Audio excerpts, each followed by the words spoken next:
That was my intention. But Alan McIntyre does the Low Information Voter Project. He talked to us a couple months ago about the work that he does. It is amazing work. He reaches out to African American communities, spreads the message of liberty, and he's making amazing inroads in that community. And my dearest friend, Marianne, is here. She is Libertarian Girl, which is, she's a, what are you, nationally known?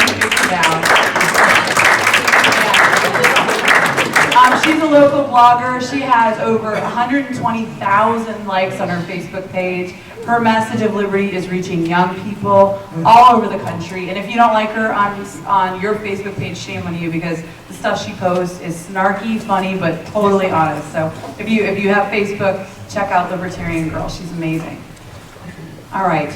So the big question everybody asks me, I swear, people who don't even know me ask me all the time, what do you think about Boehner?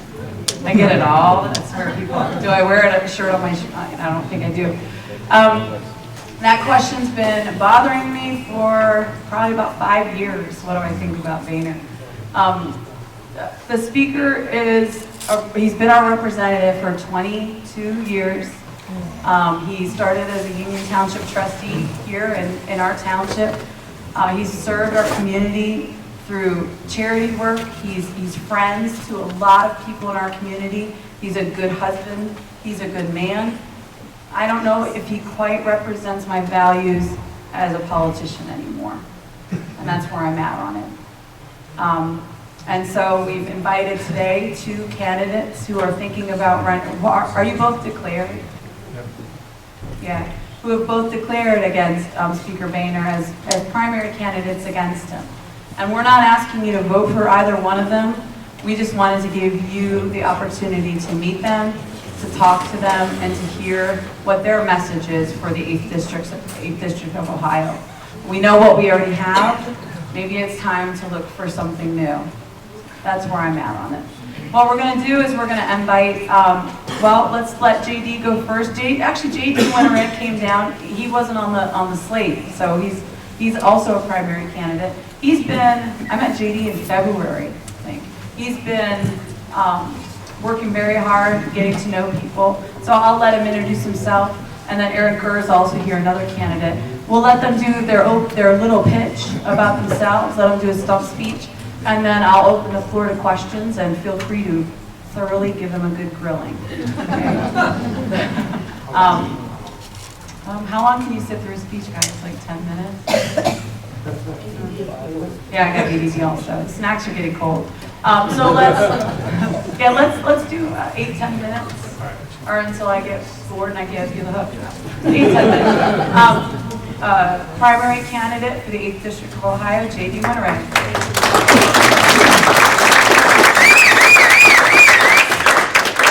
Can you hear me if I talk like this? Can everybody hear?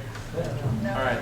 So, like Ann, I'm a teacher, and I've got my notes here, so you'll have to forgive me. Basically, who am I? I'm a Christian conservative. I'm a French teacher.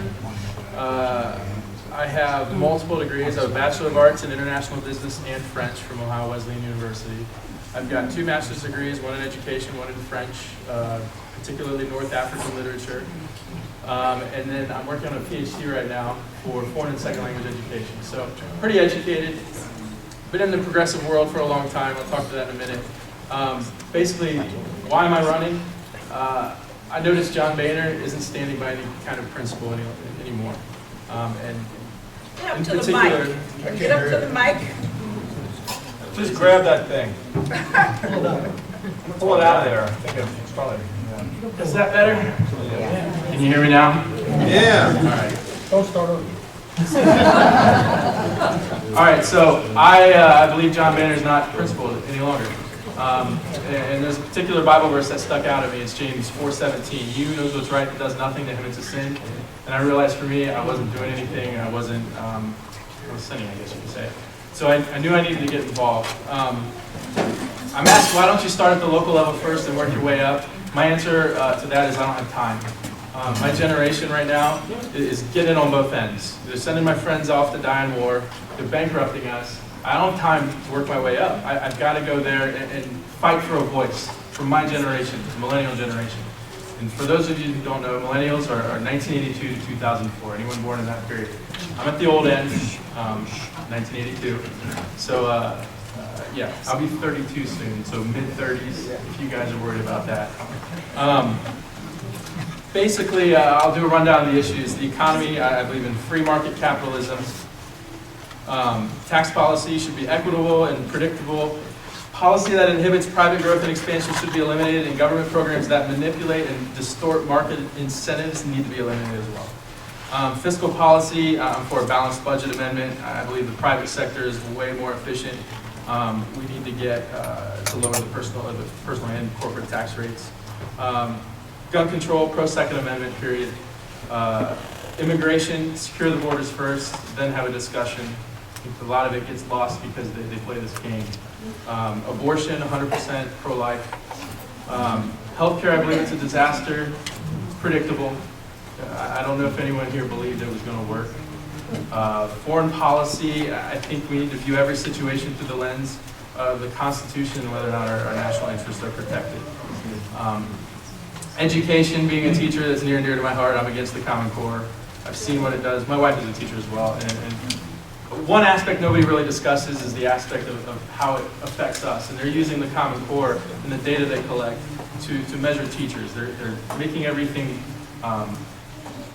number-based. And we're people. You can't do that. And just if you understood the climates in the schools now because of this, I think you would fight harder, to be honest. So basically, why pick me? I'm 31. I know I'm young, but that's an asset. I appeal to a broader demographic. And running against John Boehner, you're going to need new voters. You're going to need young voters. You're going to need minorities. And I really connected those two areas. And those are two areas on which I've been focusing as well. Also, hopefully, to you guys, one of the younger ones in here, provide a glimmer of hope for the future. I'm going to take that word. I'm not going to let Obama hold it. But it's true. I represent the future of America, and I need a voice at this point. I have a firm understanding of progressivism. I've lived and worked in a socialist country. I know how it affects people. Just a little story. When I got there to work, I had to get a chest x-ray. Here in America, before I went over, I hurt my ankle, and I was in and out of the doctor in a matter of hours. I saw the doctor, he sent me to the x-ray place, I got my x-ray done, my x-ray was red, matter of hours. In France, to get my chest x-ray, I had to go, because I was working for the government, to a government-approved doctor in a town 45 minutes away. And I had to have it read by another government-approved doctor in that same town 45 minutes away. So to coordinate my trip, I had to take an entire day, take a train to Dijon, that's where the doctors work, walk across town, get my chest x-ray, walk across, see the other doctor, and wait for my results. It took 3 weeks for this to happen. So a matter of hours in the United States, 3 weeks here. I have an understanding of what progressive policies do. With my postgraduate education, on paper, I'm a good little progressive. I understand how they operate, why they do what they do. In real life, though, it's awful. I hate sitting in classes. I had a professor once tell me, he was bragging, he rode in a car with Bill Ayers, and it was just the greatest thing in the world. My advisor is good friends with Michael Moore. Anything Michael Moore writes goes to my advisor, and then gets sent out. So, on paper, I understand what they're doing, and I understand what I need to fight. And I have this unique perception, in a way, kind of, I know how to use their tactics that the right doesn't have. They don't get it. They're constantly following a narrative. If you look at, particularly Speaker Boehner, Harry Reid is defining what issue we're going to discuss. Barack Obama is defining what issue we're going to discuss. I want to know what happened to the economy. You know, Speaker Boehner said we're going to focus on the economy. Why didn't he stick to that? It's because he doesn't understand how to control or construct a narrative. And they're always a step behind. And they need someone there who can, I guess, predict what's going to happen, which is pretty easy if you understand where they're going, and beat them to the punch.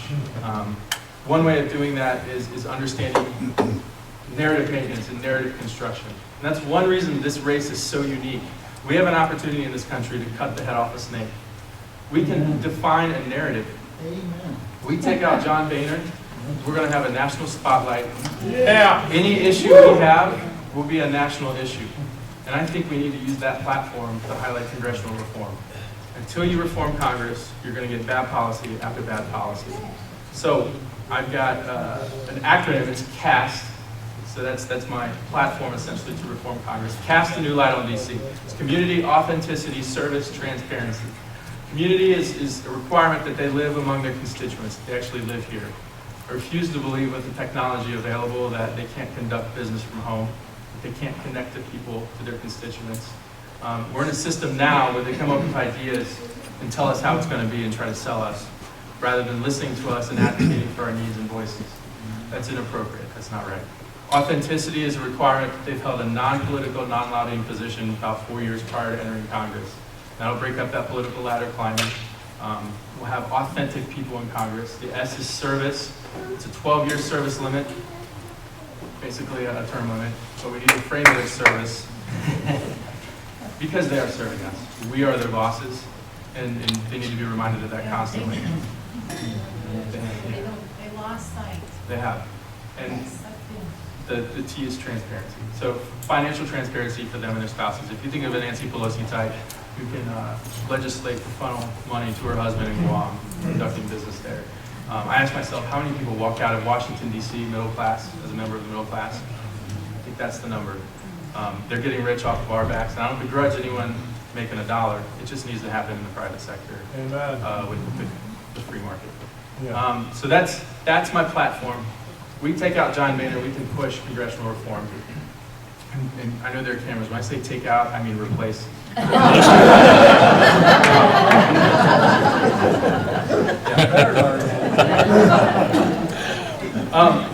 So I talked about, and I'll wrap it up, but I feel like he's lost his principle. Well, I'm a principled person. I am a Christian conservative. When I went through my undergrad degree, I went in as a Christian conservative, liberty-minded individual. I came out the same. When I went to France and lived in a socialist country and got to experience the wonders of that, I went in as a Christian conservative, liberty-minded individual and came out the same. When I went into my 2 master's degrees and now my PhD, I went in as a Christian conservative, liberty-minded individual, and I'm still that same person. So I've adhered to my principle, and I'll continue adhering to it because of my faith, mostly, and because of my faith in the Bible and in the Constitution, which I say is the second greatest document ever written. So, thank you for giving me the time. I know I'm a little nervous seeming, but I understand the responsibility I'm asking to take on. This is something we need to fight for you guys, for my generation. I need to honor those who fought for us, for my grandparents, so let's do it. You know? Yeah. Let's get them out.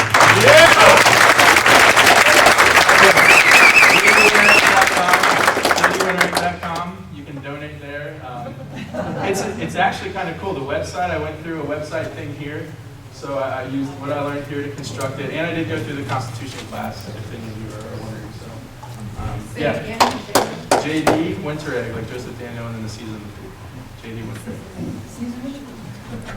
So, questions later? Yeah, we'll let Eric go and then we'll ask questions, because I'm sure you all have the same questions for both of them, so we'll let them, jeez. George. Winter Egg. Next is another candidate, Eric Gurr. Eric Gurr lives in Liberty Township, local guy. JD is from up in Troy. I wasn't paying attention to your whole speech, JD, sorry. Let me introduce to you Mr. Primary Challenger Candidate for the 8th District of Ohio, Eric Gurr.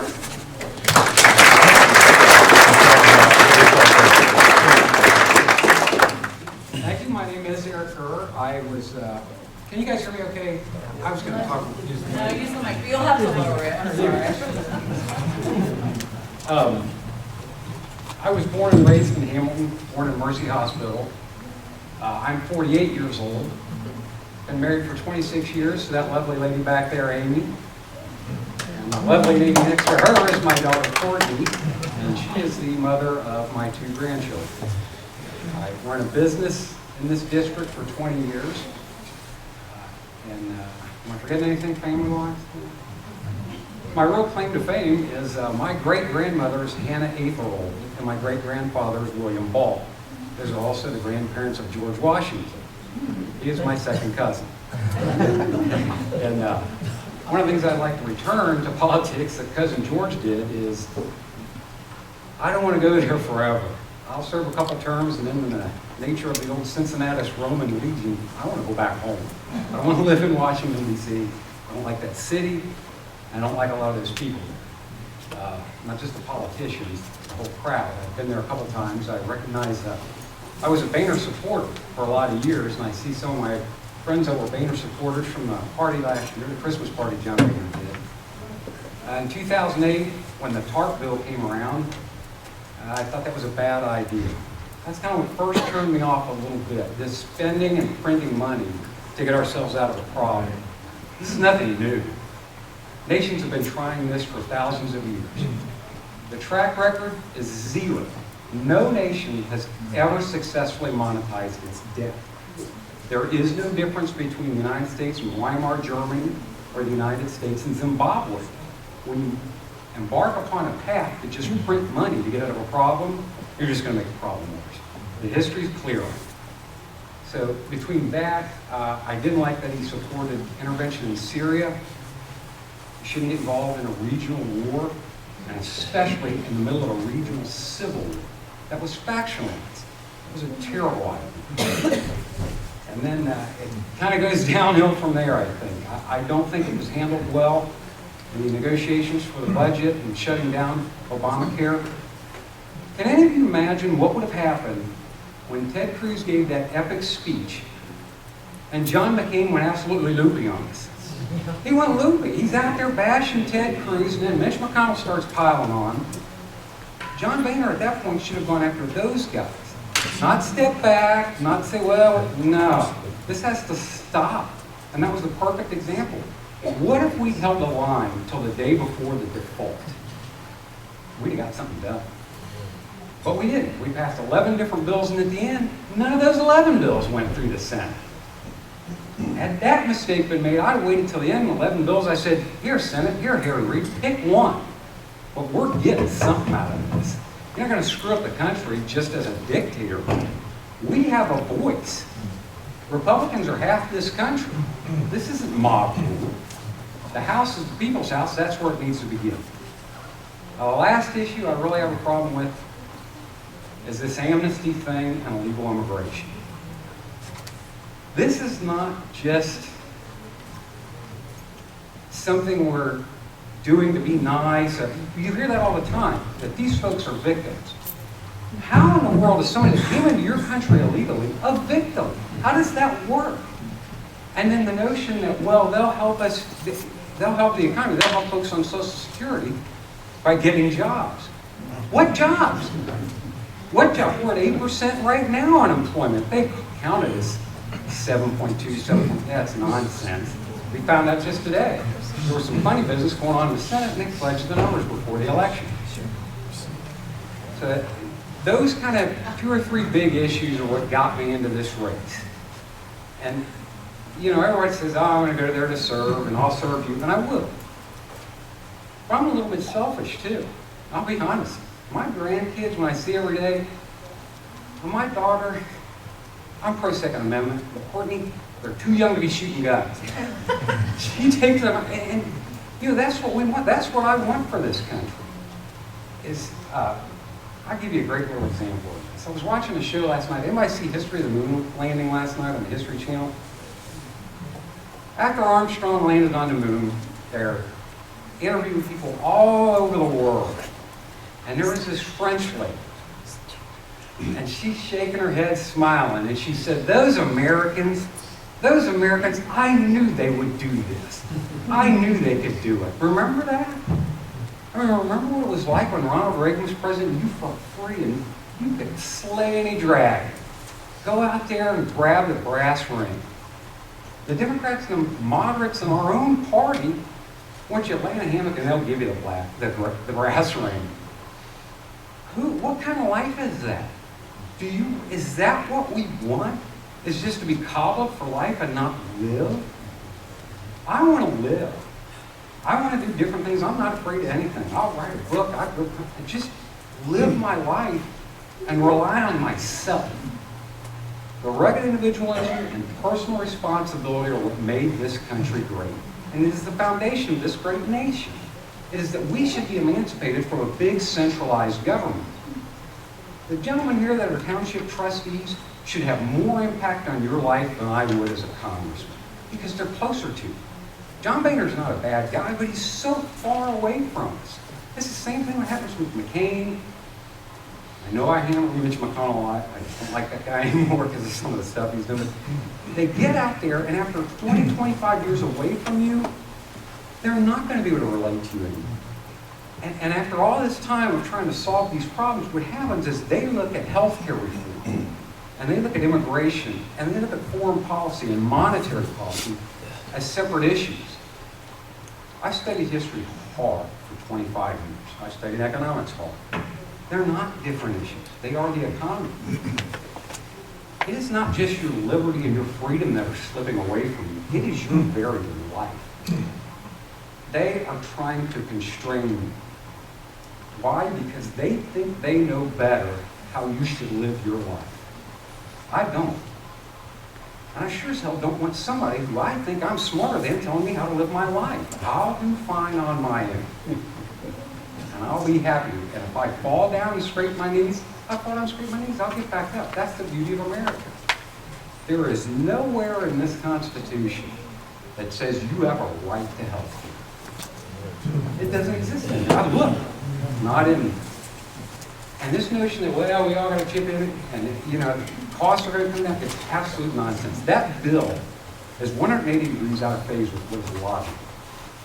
How many people like apples? Everybody likes apples, right? You wanted more apples. And you said, we need more apples in this country. Here's what the Democrats would do. Everybody knows where this is going. Well, we need to tax the apples. That'll somehow work. And the Republicans, a lot of today, would say, well, this is what I don't like about conservatives and business only. They say, well, we need to get incentives and have tax deductions for the apple growers. All that's wrong. If you want more apples, you better get you some seeds and plant apple trees.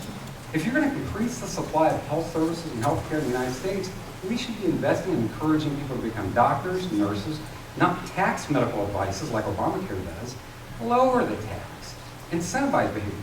These same dumb Democrats have told us for years, we've got to tax those cigarettes so we won't smoke because it's bad for you, right? Why are they taxing health care?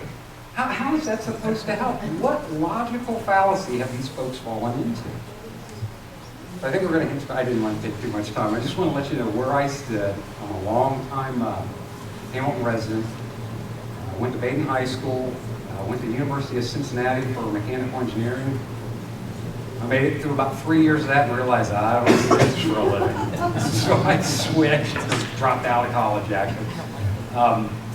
My grandfather's Mark Petty, for those of you from Hamilton, you see the Mark Petty building. He was the mayor of Hamilton years back. Lived here all my life. And all I can tell you is that Ann said they're not asking for your vote. I am. I would like to have it because I think it changes in order. And J.D. Winterick hit the nail on the head. If we defeat Boehner and McConnell, guess what? We're done week one. Everyone else will get the message. You cannot go to Washington, D.C. as a Republican and turn into some conciliatory, half moderate. I reject all of that. I'm conservative based on tradition and principle. The reason people always say, oh, there's crazy conservatives, Tea Parties. We're conservative and traditionalists because that's what works. That's how traditions come into play and values. Over time, these traditions are tested, and they always work. Let's not play the dice game with the lives of 300 million people. It's a sucker's bet. So thank you for the time, and I think, I don't know how Ann wants to do this, but most questions.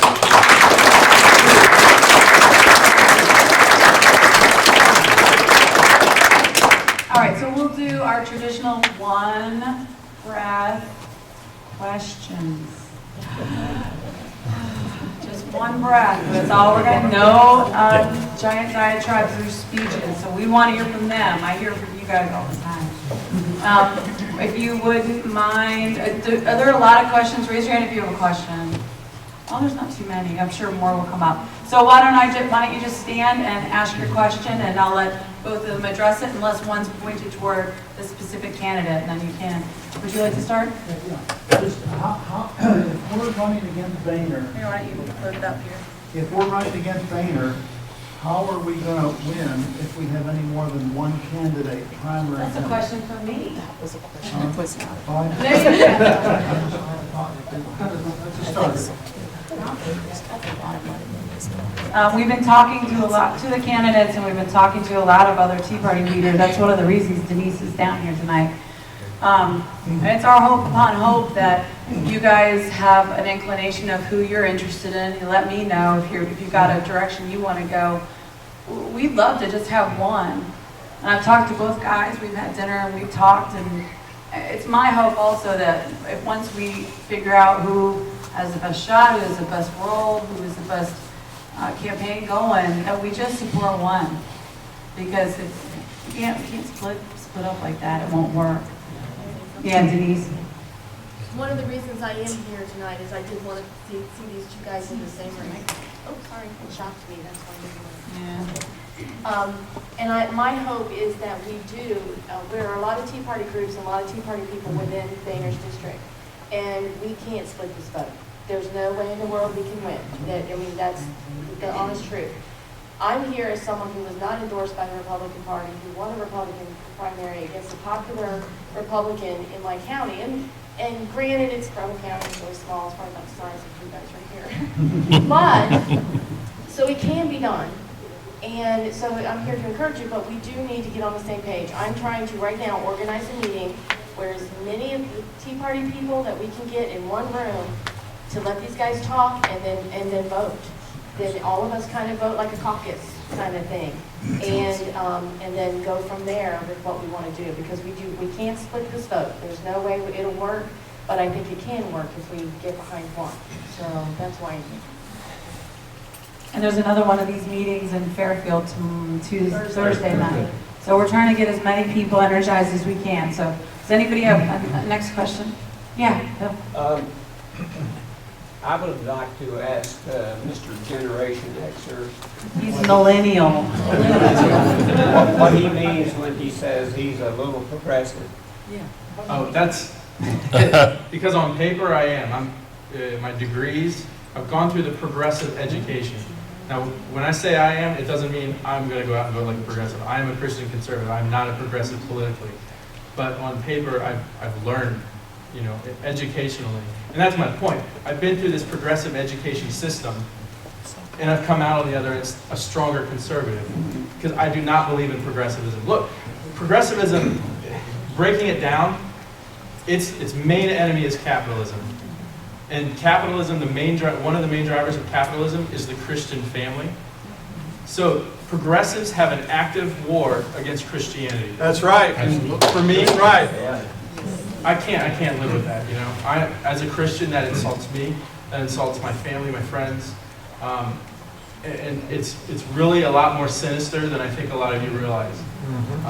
Particularly studying the North African literature, I threw that out there. But a lot of it is post-colonial paradigm. It's oppressor, oppressed. And it's basically a story, this literature, of how these people have risen up violently to overthrow the capitalist and Christian ideals. And that's what I'm here to fight. So I am not a progressive. When I said that, it's just educationally, so Okay, don't worry. when I think of progressivism, I think of socialism. That's what it is. Communism, Marxism, any of the isms that we don't like. So I think he was being sarcastic. my wife tells me my sense of humor is missed on a lot of it. Anybody else? Give me some hard-hitting policy questions. Come on, people. Yeah. No? Just real quick, I'd like to hear both guys answer that question about how we get sorted out who's going to be the one that we want to support in the primary. Thank you. Eric, will you Because go this first? is Be doing state motion. The one breath answers. Can't hold you to What that. we have to do to get down to a candidate is, JD is appealing to a demographic, millennials, which I think he can bring. I'm a little bit older, and I'm going for the demographic of current Republicans. conservative Republicans, but I want to move them all, even the moderates within the 8th district, which there aren't many.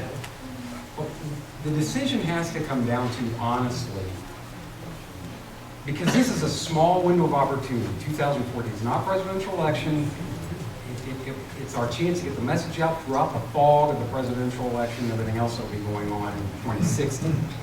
What you have to decide is not necessarily maybe who you agree with most, but who mostly reflects your values, your views on the issues, and who can win. Right now, there's a little bit going on. You know, we get accused of different things. We got heckled at our last one. Both of us did. We're delusional. We're delusional, or even running against Boehner. So it's going to get worse. The attacks on us are going to come hard and heavy. I've been involved in politics from a media side for a long time. I've got a lot of writings out there. I can be clearly vetted. But what you have to, and this is a good candidate too. I think both of us would be better off than what we have. Not a shot at John Boehner. But you have to decide who is it that can carry the mantle and withstand the onslaught. I didn't want to do a Ronald Reagan joke about making fun of the youth and inexperience of my opponents. I did raise a teenage boy at the age of 22, and there's nothing no Boehner crowd's gonna call me that my son has. Actually, with kids kind of understand that problem. Just to clarify something, when I say I'm going after millennials and minorities, it's to expand the demographic. Obviously, I'm going after Republicans and moderates and Democrats with my message. Part of the thing I've learned in my progressive world, said sarcastically, is how to message and how to appeal to a broad audience. So the one thing that seems to unify most Americans is a disdain for Congress. It's one reason I'm focusing on congressional reform. You can pull in people you wouldn't normally pull in. I mean, with the Republicans, we've got 480,000 registered Republicans here, typically 85,000 vote in the primary. So any new voter is a non-John Boehner voter. The Boehner voters are already voting. But like you said, it's on you guys. You guys are going to have to make this decision because you guys are the ones voting. And you know, I'm going to make the best appeal or plea that I can for myself. I would argue that, you know, I would appeal to a wider audience, more marketable. You got to ask yourselves who can win. Yeah. We already had a question. To follow up. I've got to clarify the question because neither one of you answered it. Politicians. I'm not concerned about somebody beating Boehner. Obviously, that's the whole point. The point is how are we going to put our weight, how are we going to decide whether to put our weight behind which person runs against Boehner in the primary? Well, I guess you have to listen to us, and that, when I say it's on you guys, you have to make that decision. And I like the idea of you coalescing around one candidate. I mean, it's hard to avoid, or it's hard to ignore a group of people coming around one candidate. And you know, at a certain point, you've got to be realistic and realize that one person's endorsed or one person is supported. And I think you can use a lot of that pressure. There are, what, 2 other candidates? Pressure them out. And that's the reality of it. And that's, hopefully that answers, I don't know if you're satisfied with that. I think what Denise said, Mrs. Smith, is that you guys should get together and vote on the different Tea Parties. You can get together and you just got to make a decision. And the lady in the back. Thank you. One breath. I just wondered, have you, either one of you read this new book, Extortion, which, tells us how Boehner goes about his, Chicago thuggery, actually. I mean, he's not the only one, but he's leading the charge. Do you know enough about what they're doing? I mean, because this is the modus operandus. Are you going to, I think he should be exposed big time for this. I mean, if we could do that, that is really a #1 thing if we could do that, because I mean, you guys got to be aware of it too when you get in there. Then I'd also like to hear about your feelings about Agenda 21. That extortion book, I am stunned that isn't more popular. That's one of the things I'm going to go there and fight. To me, the worst part of that is If you want to get a committee chairmanship in Congress, you gotta pony up the bucks. For the big committees, it's $200,000. When did the Republican Party become the UAW when the machinist union? It's, how long have you been here? How much money you got for us? Shouldn't we be going for who's the smartest guy? Who is, I probably am not going to be on the farm bill. But I do know a lot about economics and budgeting. I've run there for 20 years in a business. And that's got to stop. You're right. All that money within the party is just as bad as the money outside the party. And Boehner didn't invent that. He's part of the deal that was set up before him. So do you want me to answer Agenda 21, or do you want to answer the extortion thing? And then, I mean, just the extortion thing, is it a surprise to anybody at this point? I wasn't surprised when I heard it, and that worries me. That kind of culture, look, you need people going in who aren't afraid to be two-year people. And if that means fighting and exposing this stuff and getting run out by the establishment, count me in. and the Agenda 21 thing, as I said, I've studied a lot of history in my life. This is something we need to put a stop to, and I think a lot of more moderate Republicans are thinking, it's just a creeping small thing, it'll never really amount to anything. This has already been tried as well.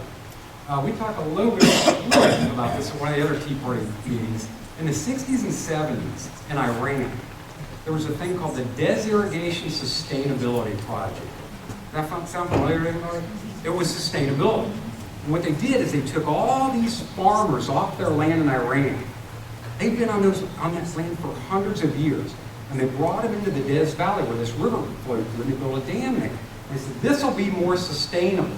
We can bring all the folks in here. Well, people don't like getting pushed around and moved off their land, it turns out. So the end result of that was all of these people moved off their land, and they're in the center of this big farm town. It was a cooperative. And what you know is that the Shah of Iran got overthrown. But what a lot of you probably don't know is that's why. That started the radicalization of Islam in Iran. The Ottomans went in and said, look, they're all right in front of us now. Sucked them all up, brought them together, brought them into Iran. And another thing you may not know is we're fighting Agenda 21, not for ourselves because it's a moral and ethical and an awful thing to do, but by doing this, you're actually saving a liberal and a progressive. Because what happened in the Desertigation Project is after all these people got moved in, they started murdering the progressive politicians that put them there. They were hanging from wire posts. That may not be a So good this idea. is one of those things that you see the liberals, progressives do, and they don't read their history books, they're not very smart. Man, I'd pay $50 to watch this movie on TV because this isn't going to end well for them. It never does. Agenda 21, it's a UN thing. How many of you like the UN? The UN's a progressive body, and this progressive body is meant to destroy capitalism, period. So I've been in countries that, the Eastern Bloc, and you see the housing and how they urbanized everything, and it's just, it's not for us. And we have to fight the UN because the UN is progressive, period. It's an attack on us, I would almost entertain pulling out of that whole group altogether.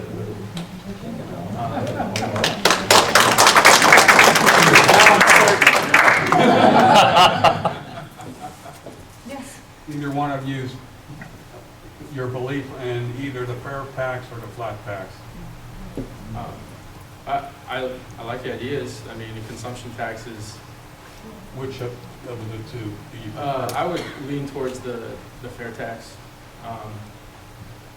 Friedman, it's kind of a Friedman thing too. I mean, he kind of had the get rid of the whole welfare and implement like a minimum salary. And my understanding with the fair tax is kind of the same way. You have a minimum salary everybody has to have, where you get a prebate check until you reach that, and then it's just consumption tax afterwards.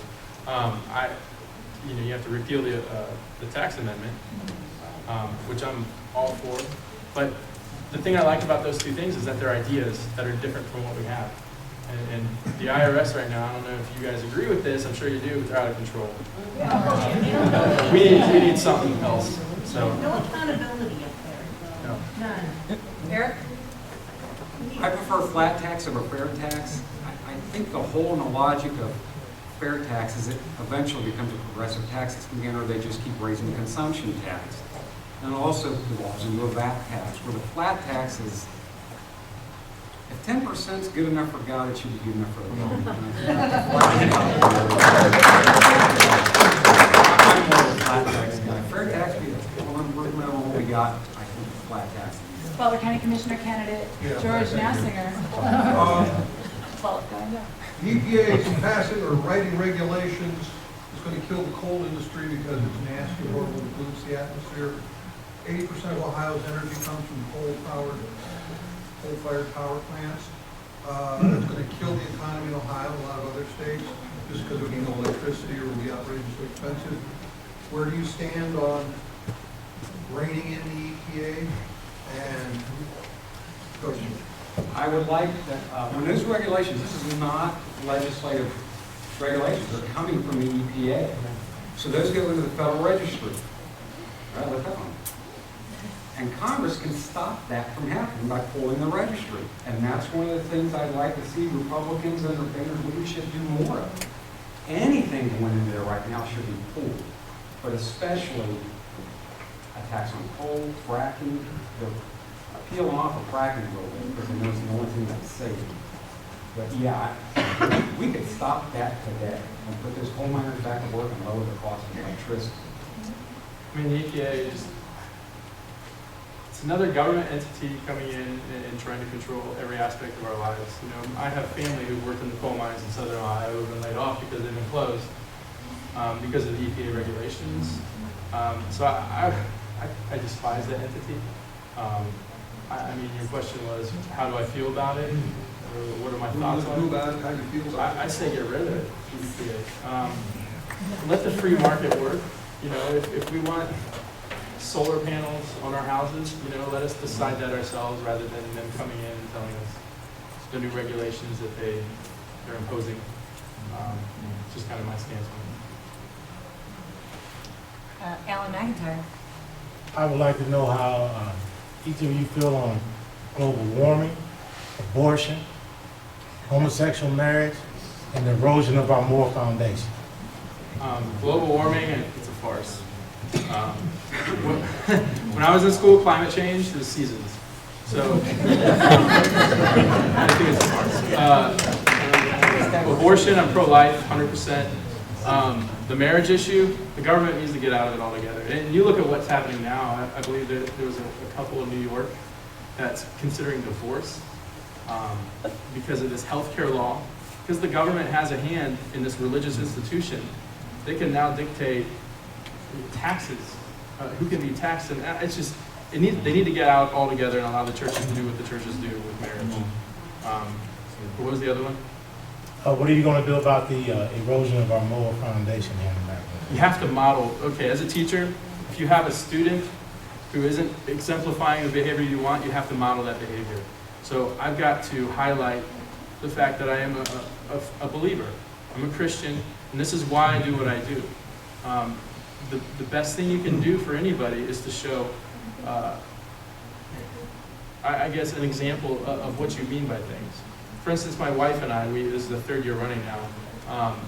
One thing that's really upset me about the moral erosion, a lot of that's on the churches. The churches have really dropped the ball. That's right. And the churches need to step up. And my wife and I have really felt that, and we've taken it upon ourselves. There's a school next to us.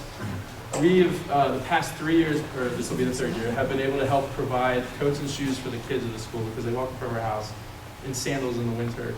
Our church didn't initiate that, we did. And because we've done that, it's extended into other projects in the community because we did that within our church. We modeled the behavior we wanted, and people saw that it could be done, and now they're emulating it. Granted, that's a small scale, but you do that with a national spotlight, people will follow. That's right. You know, belief in God takes care of us. So, hopefully that. Eric? I really think we should bring back prayer in schools. And one of the things you've got to watch, I have a friend of mine, he's not an atheist, but he's an agnostic. They go to church, says, I don't know about God. He believes we ought to bring back prayer to school. The reason for that is the reason there's an attack, and I don't believe in contradictions, because you see this a lot. Why is the progressives in America don't work in school, they're anti-Christian, but they align a lot of times with radical Muslim. How? Well, there is no contradiction, it's about power.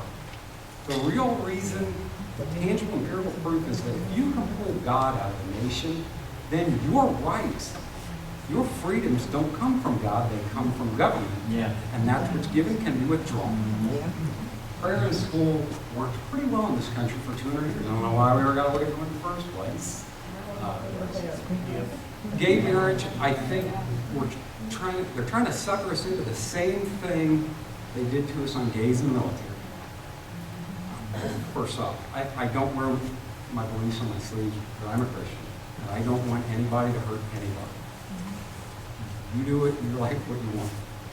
But remember Larry Goldwater, what was that, 15 years ago, saying, well, if he can shoot straight, if he doesn't have to be straight to shoot straight, let's get gays in the military. And all we heard, they just want to serve. That's all. We don't want any special treatment, we just want to serve. What the hell happened? As soon as they let them in, well, now we got to have gay marriage in our. Whoa, wait a second. Now this has become a social issue within the military. You're using the military to push a social agenda. You disagree with that? If you'd asked me 10 years ago, I'd probably said, yeah, they just want to serve. I thought the line president was. And as soon as I got in there, the line changed. Yeah. And I keep pushing that back on us. It always does. It always does. I'm pro-life, and you asked specifically, I know you're interested in this about global warming. I'd written an article back in 2010 where it says, which is worse, global warming or the fix? The fix was worse. Cap and trade was worse than global warming, even if it were true. Now, since then, the IPC emails have come out, and we know it was all hoax anyway, designed to take money away from us. It's designed, all this global warming scam is about is getting money in your pocket and giving it to some other nation. If you're not aware of something else I would look into, a lot of conservatives, good people, are supporting this to do lost treatment, law to sea treatment. Don't support that, you should call it Congressman. We don't want that, because it's the same thing. We have the right to navigate the seas because we have big ships. And that's worked well for another 200 years. But buried within that treaty is the global warming nonsense. What they're going to do is if you drill for oil in the Gulf of Mexico, California, or Alaska, right now 12 to 18% of that land use fee goes to the United States. The bill signed last May by the president, it's not enforced yet, but the New Laws Treaty splits that money with, again, less advantaged nations. It's the old thing that Gingrich says, it's time to stop exporting the cake, time to start exporting the rest. Sorry. How do you defeat, less than 6 months to the next little primary? May. How do you defeat an established Republican of your stature that has millions of dollars behind it in a mere 5.5 months? All right, well, What's your action plan? All right, I've given you the numbers, 480,000 registered voters, 35,000. I'm going door to door. You have got to get the name out there. You've got to draw those new voters in. Now, I made this decision to run against him back when David Lewis was running against him in the last primary. I don't know if you saw that guy. He did one issue on abortion. I think it was just to get that message out there. I decided not to then, but since I made that decision, I've been going around to all the Tea Party Liberty groups. I think there's one I missed in Oxford. But I've gotten to know the leaders. I've gotten to know people in the groups. I've gotten my name out there. I've built up a pretty good volunteer base, and I'm going door to door. And honestly, I don't think you guys realize the sentiment out there. When I go door to door, I have yet to encounter, I've encountered 2 people who are neutral, could be one way or the other, but I've not encountered one person who likes Boehner.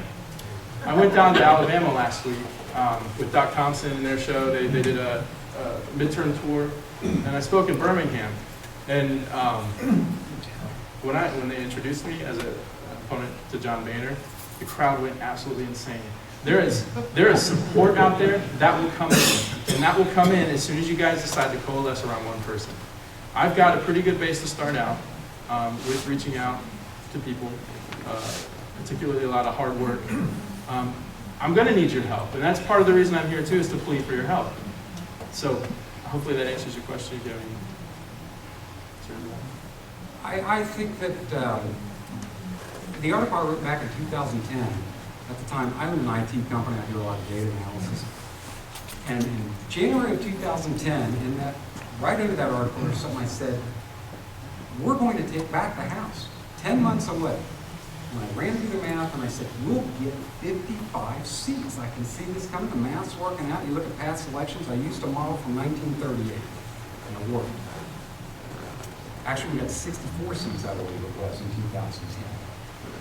This model's different as well. Turnout will affect everything. If I were running against Mitch McConnell, I'd beat him, because I don't think he's a good man. Boehner is. I mean, a lot of us know him, probably have met him over the years. He's a salt-of-the-earth good guy. I'm not your guy to come up here and bash him on a personal level. It's not going to happen. Too good a guy. But I do know, if there's one thing I can get through as a message, is that it is real this time. It is tangible. This time, financially, in our nation, it's not different. You keep going, oh, this time's different, this time's different. It's always the same. We are on the precipice of disaster. It is an economic disaster that will unfold in a very short period of time when the currency collapses. I don't think it's just John Boehner. I think that anybody that's been there for 20 years, and you listen to the Wall Street guys, they say, well, we got to do this. The numbers show this, this, and this. The physicists we've hired to show you how these mortgage-backed securities, how they work, how the derivatives market work. They keep telling these politicians, we can get through this.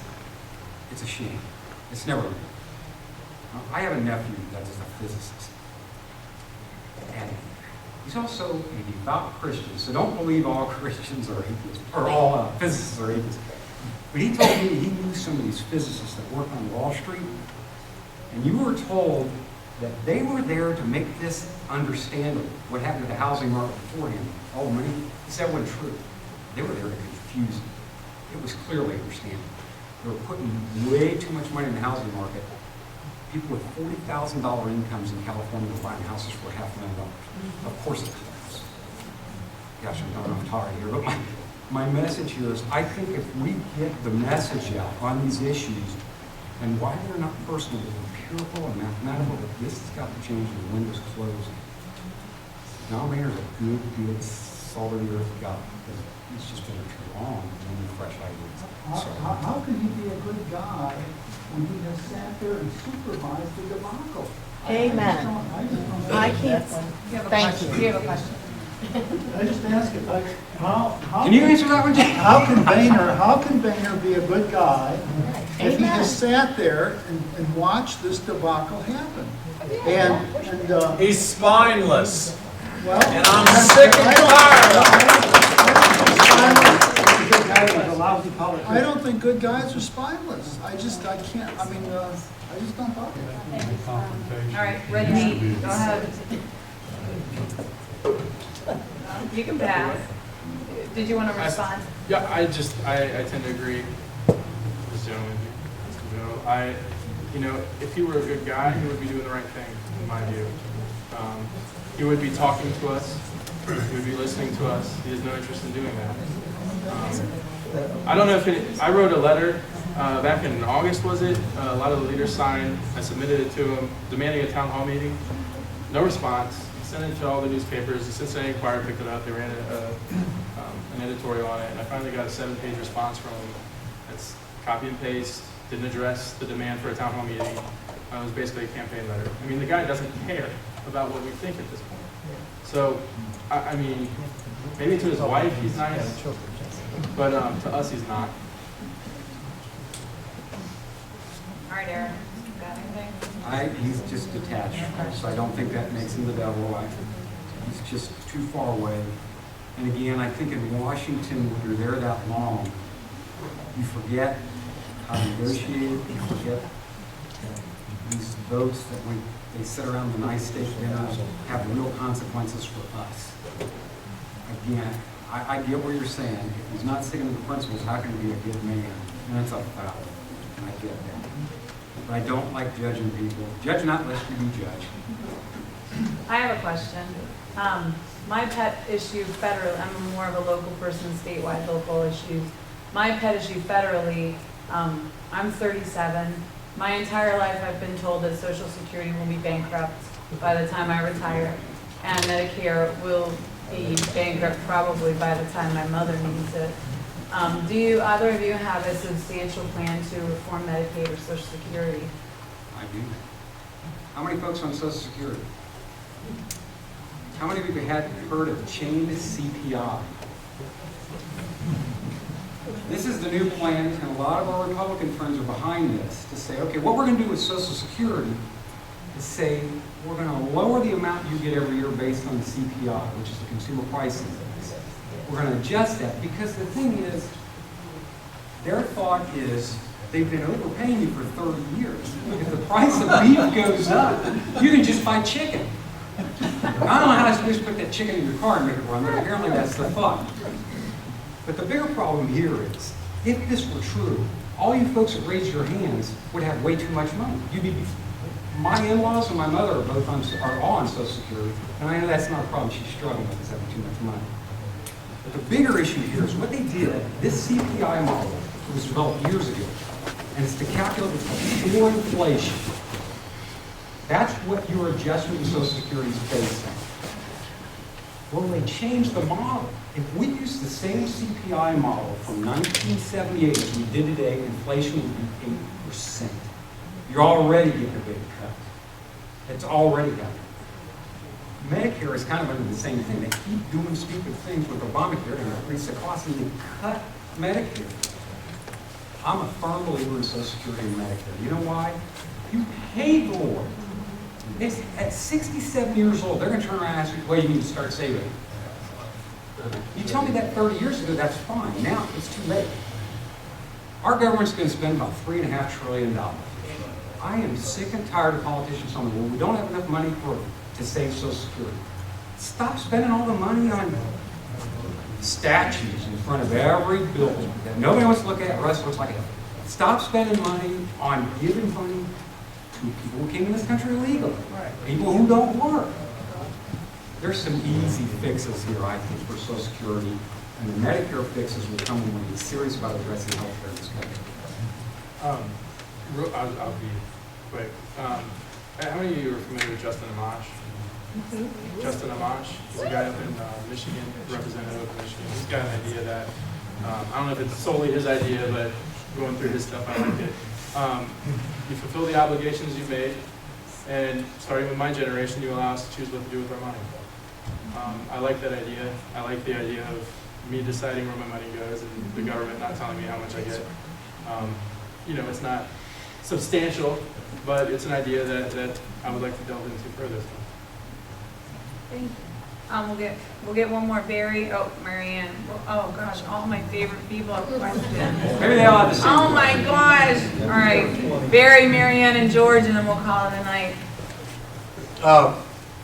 The young lady brought up the book Extortion, yeah. And it's been my observation that it works both ways. We see these people come out and promise us stuff to get our votes, and they go there, and then they just turn into what we didn't like in the first place. We see them extort the other people with, I'll vote for your bill, you vote for my bill. So I think it works both ways. I don't think it's all the establishment and the system, although that's disgusting to build people to get a committee seat.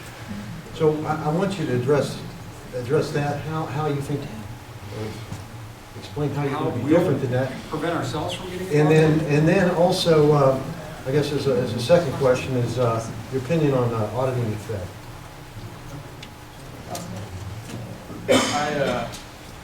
As far as going there, I'm committing to you that I'll live here.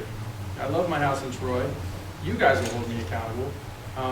If you have any concern, if you knew my wife, you would know that I would not get involved in any of that. She would kill me.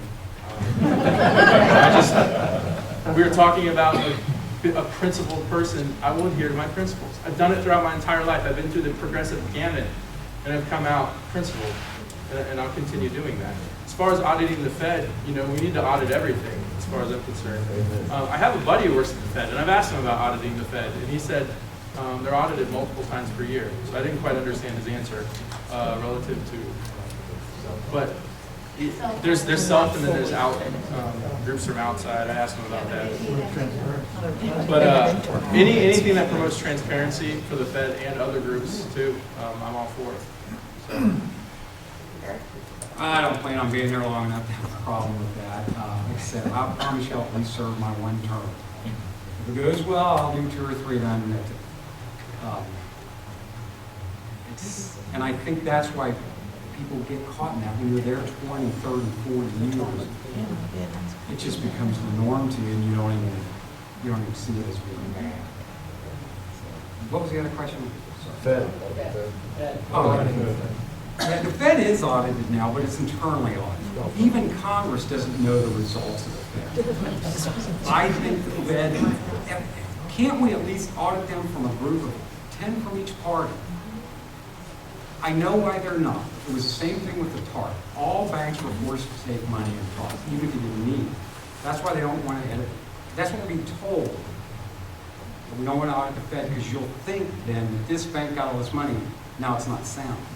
Well, let us decide that. You know, I think that's for us to decide.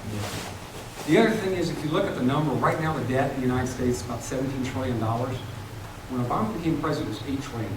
The Fed's balance sheet shows obligations of $11 trillion. There's money missing. And it doesn't take, I mean, that's 6th grade math. There's money missing, and it's our money. We have the right to know where it went. Where's the transparency? That's what I'm seeing in our government. They lie to us. Absolutely. And they want us to be gullible. And I'm tired of it because we put these people in thinking that they're going to do really good for us. They get sucked into the corruption, and they're just as bad as all the rest of them. We need a clean sweep. You want to fix the problems in the Fed? Get rid of it. It should be a private institution that helps the Constitution empowers Congress to regulate the currency, and that's what should happen. We need to change. Mary Ann? Yeah, Mary Ann. If a Republican Liberty Caucus endorsement was on the table, would you be willing to read the questions and sign the pledge for the endorsement? Are you going to yell at me about drones in it? Yeah, maybe. I will read it, and I like that coalition. You know, I have a strong libertarian streak because I think it's based in the Or would you sign it, knowing that it's non-interventionist?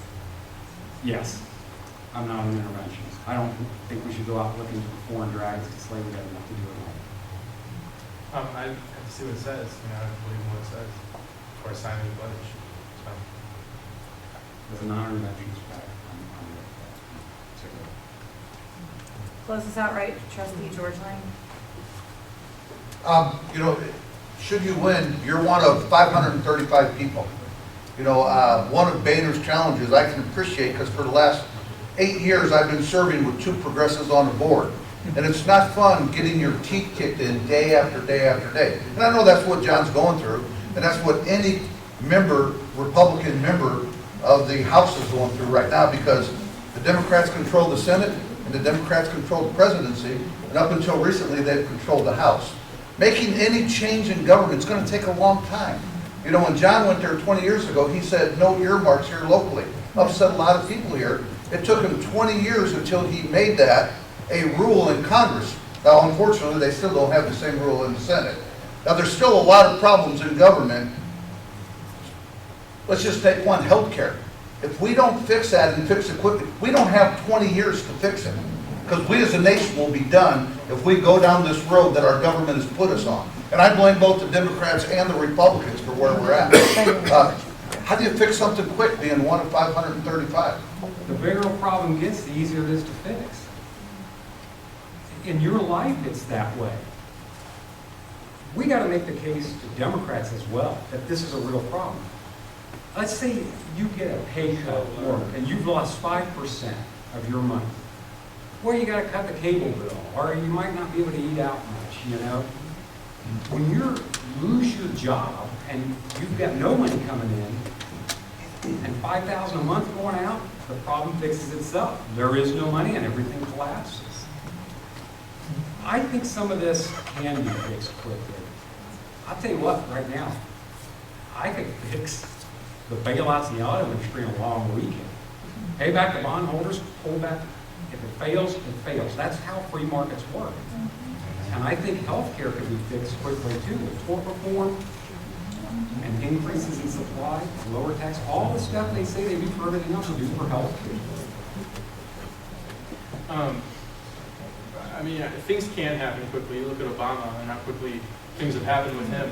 But one way he was able to do that was with the populist wave. And we have, with this opportunity here, we can create that. And we can pressure representatives on both sides to make these quick changes that we need. I mean, we replace Boehner in a vote. We're sending a message to the country that no one is safe. We're the ones going to hold the people accountable. And we just need to understand this narrative that's emerging. It's a national narrative. It's in us, the regular Americans, versus them, the establishment. And we need to ride that wave in and do that on congressional reform. We get that place cleaned out, things will happen quickly. And they can, as proven by Obama. You waiting for me?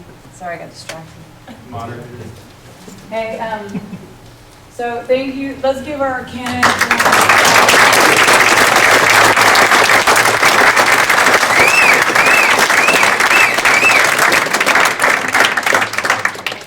Hey, raise your hand.